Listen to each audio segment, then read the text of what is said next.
Hello guys, today I'm going to tell you about that plasma token. Now before we start the video, let's say my legal disclaimer. This video is only for educational purpose. Do your own research for the investing. According to the white paper, plasma is the layer 1 blockchain building the stablecoin infrastructure for a new global financial system.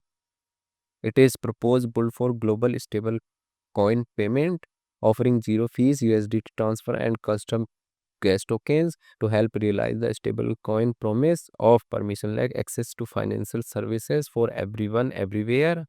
Plasma Global Payments coverage and inbound suite of products position it as the native chain for stablecoin payments. Plasma token total supply is 10 billion and circulating supply is 1.8 billion XPL token. XPL token is listed on Binance, Bybit, and other exchanges. If I share my opinion with you, then this project up to 95% chances is that it is a legit or good project. So guys, don't take my opinion as a financial advice. Do your own research for the investing. Thanks for watching.